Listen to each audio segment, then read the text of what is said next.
And that brings us to our fantasy MVP. Taylor Dayton is back this year with the weekly breakdown on commentary. Taylor, let's talk big hitters.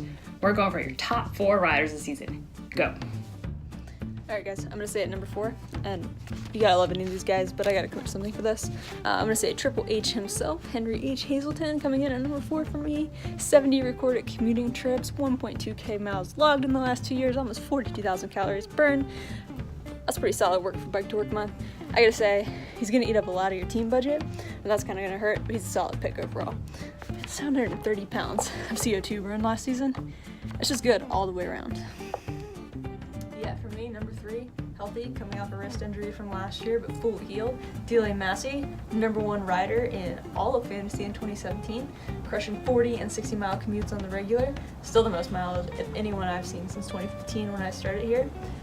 Delia to me is just always going to bring her A game, and I can see her riding her bike 40 times as much with their PE licensure ticked off the list. Yeah, Dan, I got it. I'll get those up. Alright, number 1 fantasy pick from 2 years ago. I have him at number 3 here. I think you can make an argument for him at number 1. He single-handedly won most people's fantasy leagues 2 years ago, and I'm feeling a solid comeback this year. Dave McCormack, gonna pull his weight. He's on Team Gold Chain, get a great team comp, really strong team lead. I can really see him just like crushing on many people's teams this year. You might want to base your team comp around that. Yeah, speaking of Team Gold Chain, I think for me the number 1 pick, Jordan Sanford. No question about it. If you look here, I mean, look at his desk. He's out on vacation. It's so organized. He's got this together. If you just look at the bike riding he's done over the past year, he's missed fewer days biking into work than most of us have as sick days, and that's counting the entire year, not just looking at Bike to Work month.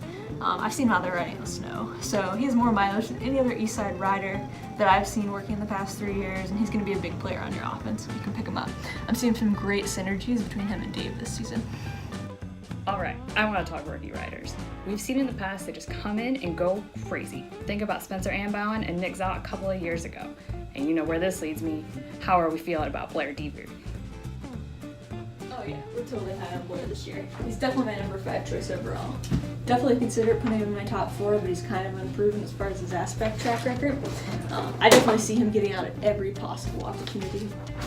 Based on past year's experiences, the jury's still kind of out on whether we count all that mountain biking mileage toward your final commute numbers. But overall, volume's going to be huge for this guy. I think if anyone's smart in your first round draft, you're going to pick him up.